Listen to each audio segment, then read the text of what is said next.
Hello, this is Mark Tooley, editor of Providence, a journal of Christianity and American foreign policy, with another episode of Marksism with fellow editors and fellow Marks, Mark Levecki and Mark Melton. And we're going to start our review of this week's Best of Providence by looking at an article by Matthew Arildsen reviewing a new book called Thou Shalt Not Be a Jerk by well-known pastor Eugene Cho, who is the new head of Bread for the World, a fairly or somewhat liberal Christian advocacy group on Capitol Hill here in Washington, D.C. And Matthew Arildsen, in his review, is somewhat critical of Pastor Eugene Cho's what's, from our perspective, a bad habit in evangelical political witness of trying to draw straight lines from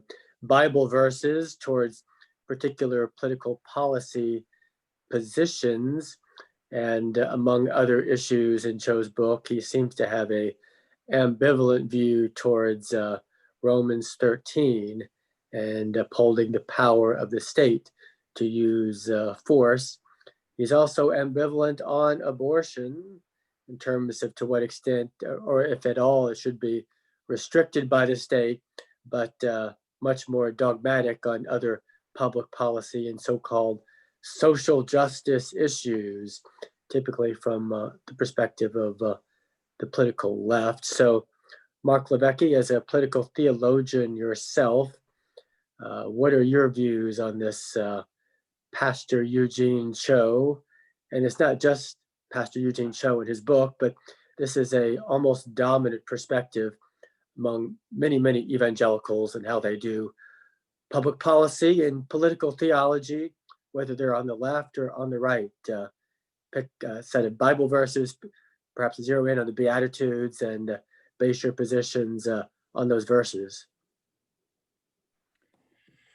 Yeah, so catching the second hand, a good book review either ought to make you want to read the book or know for sure you don't want to read the book. And so in one sense, this is a terrible book review because I really don't know. Like, I know I should read it, but I could also just beat my head against a wall and probably come to the same general conclusions. I don't know Chow's work, so it's probably one reason for me to read it. I'm actually not familiar with him. I know the other usual suspects, and you've touched on them. For me, it all comes down again and again and again and again. Take the title, Don't Be a Jerk. Like, who wants to set out to be a jerk? Like, I woke up this morning and thought, I'm going to be a jerk today. I know our political discourse has gotten jerky on both sides very often. My problem with all of this is if you start with a set of faulty assumptions, then your perspective on somebody else's political discourse is going to be tainted. So I take for granted that, whether I'm reading Claiborne or Hauerwas or even Richard Hayes or presumably Chow or who's the other guy? Who's the other guy we always get into the Twitter tiffs with? You're going to interview Zond, whom I'm interviewing in a couple of weeks. Any of these guys, I take we've got a lot of overlap in our lives. We share a lot of the same assumptions. But when it comes to understanding the depth and wide dimensions of love, for instance, I think we have some basic disagreements. I tend to think that these folks get love wrong to the degree that that they have a sort of maudlin sentimentality about how the world works. And so if somebody has a strong view of the use of power, the use of force, standing against a injustice, knocking down the bullies, on and on and on and on, these things are taken to be antithetical to Christian love because Jesus was the gentle shepherd who sacrificed his life for his flock, yada, yada.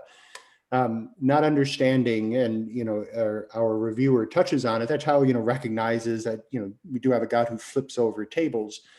But it just seems to me, again and again, it goes so much deeper than that. If you want to know what God's love looks like, yes, you look at the cross. But if you want to know what God's wrath looks like, you look at the cross. And then you work backwards from there. And all of Old Testament history, all of Hebraic history, rolls love and wrath together until they culminate in the cross. So you can't have the one without the other. They both go together. And I wish these guys would recognize that political life history is messy, and you can't just approach it with the sweet sentimentality that everybody's going to talk and get along. You raised the question of the Sermon on the Mount. I'm always happy to go there because the Sermon on the Mount, the Beatitudes, end with the declaration that peacemakers, which we should all strive to be, peacemakers will be known as sons of God.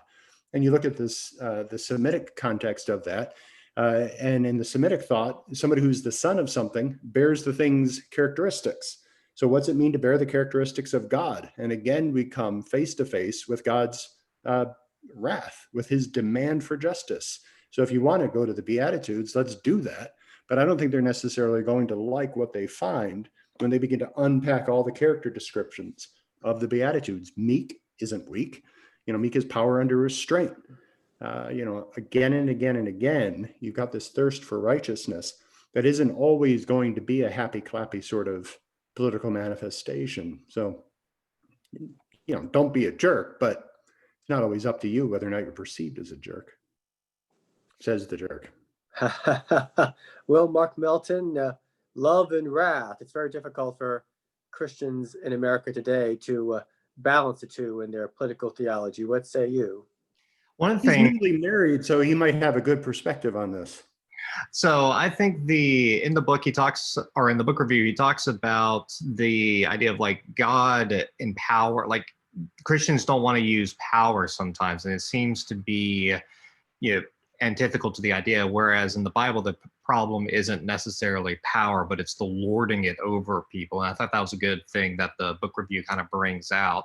And while Levecki was speaking there, two thoughts I had was like the idea of meekness. I think Levecki, you wrote a while ago about how meekness, comparing it to a war horse, and how the war horse is, the rider is able to control it and stop it on a dime, but there's still power there, but there's also meekness. I think you wrote that. Did you, or was that someone else?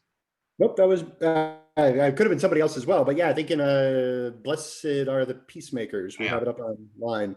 Yeah, so I thought about that when I was reading the book review, and also just now I was thinking about a book I read a while ago of how there's a lot of Christians who conflate the idea that we need to be nice to people. And the commandment is, kindness. We're supposed to be kind to people. Niceness and kindness can be two different things.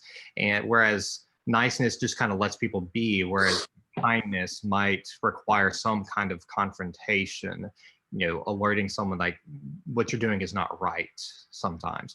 And so, yeah, I think there's a problem amongst evangelicals of like trying to be nice all the time and not differentiating between that and kindness.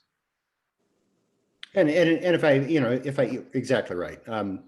Yeah, right. I'm going to go on my rant about, being a parent kind of teaches you that it's not always nice, right, to let your kids get away with doing everything they want. It's not nice that I let them eat chocolate cake, breakfast, lunch, and dinner, right?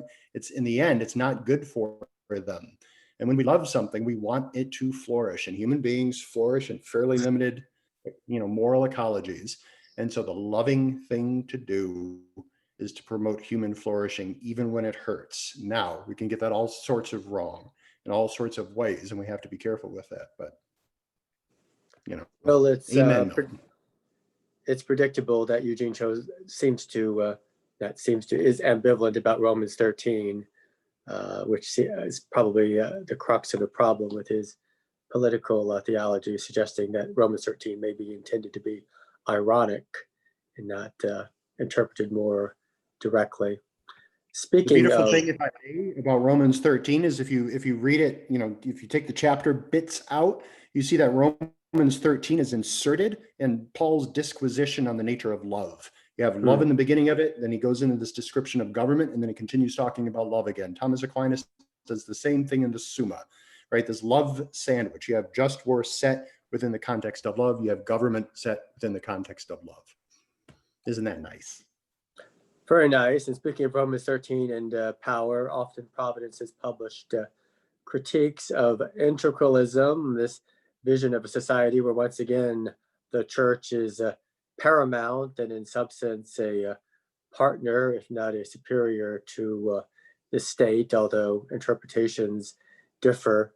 Mark Melton has written a piece on how the church is undermined by these historic partnerships with the state. So tell us a little bit more about your perspective, Mark Melton.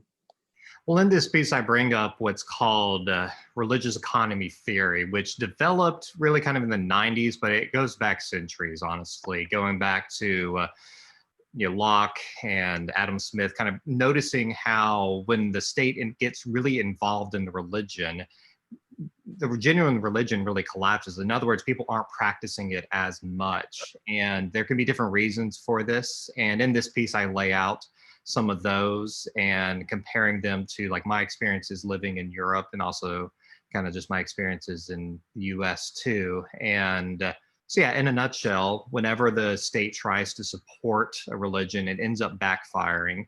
One theory is that the pastors become lazy. I don't really like the idea of like these pastors are becoming lazy, but when I was in the, noticing church plants in the US where you have to really work hard to get the church going, a lot of times people would be setting up, church spaces and auditoriums and taking them down, giving out of their poverty in order to build a church building.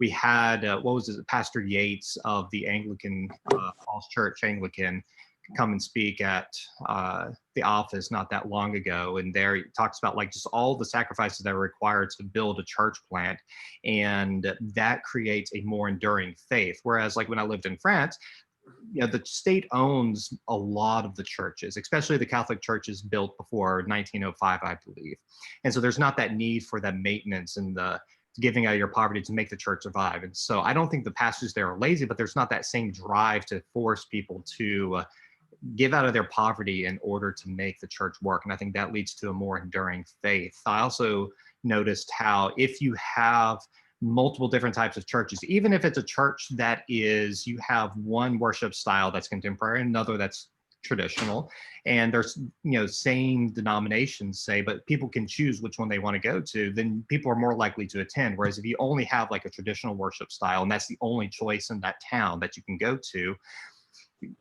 fewer people will attend. And so there's different theories about why you have fewer people practicing the faith. And so I kind of draw some of those out in more detail in this article. And I also kind of bring up some consequences, I think. So I first ran across this theory while researching how in different ethnic conflicts and religious conflicts, a lot of times the people who participate in those conflicts are those who claim the label of a religion without actually practicing it. It's not monolithic, but you see a lot of that.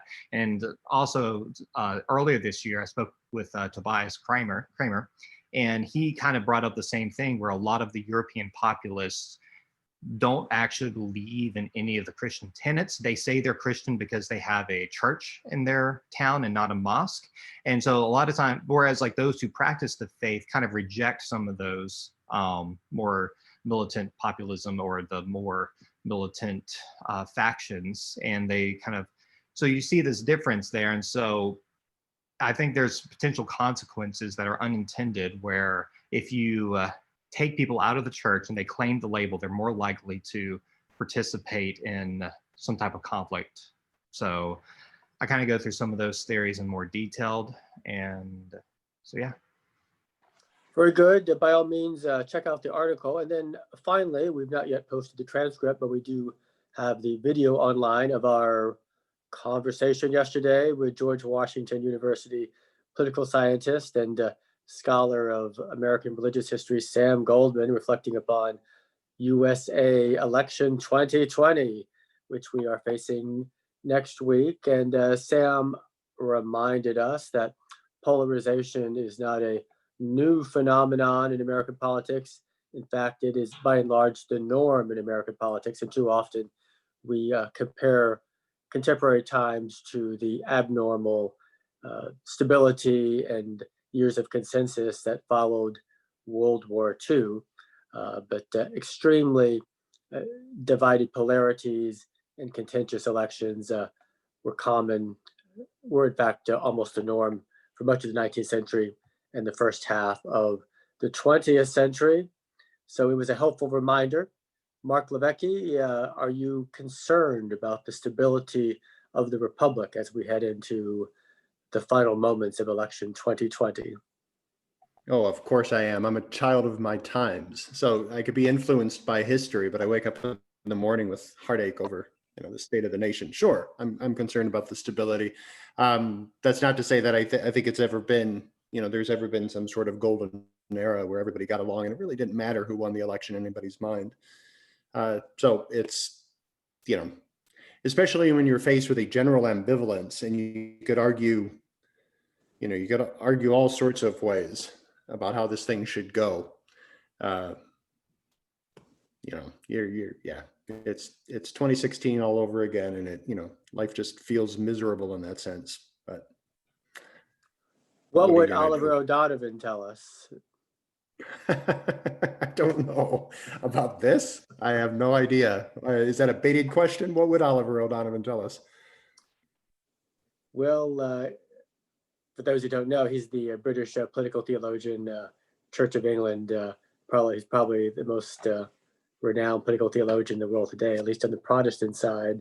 But it seems that he often warns against the alarmism of the moment, and sometimes counsels that the best response to political outlandishness for Christians is simply to change the topic and discuss something else. Right. Well, there it is. But, we do run a political magazine, so I'm not quite sure what we ought to do about that. But Well, Providence is focused on timeless, eternal principles. So we're never captive to the moment, are we? no, indeed. You got to read the Lincoln debates, right? That'll set your heart aright. Speaking of polarization. Well, Mark Melton, Mark Levesque, thank you for another episode of Marksism. Until next week, bye-bye. Thank you. Okay.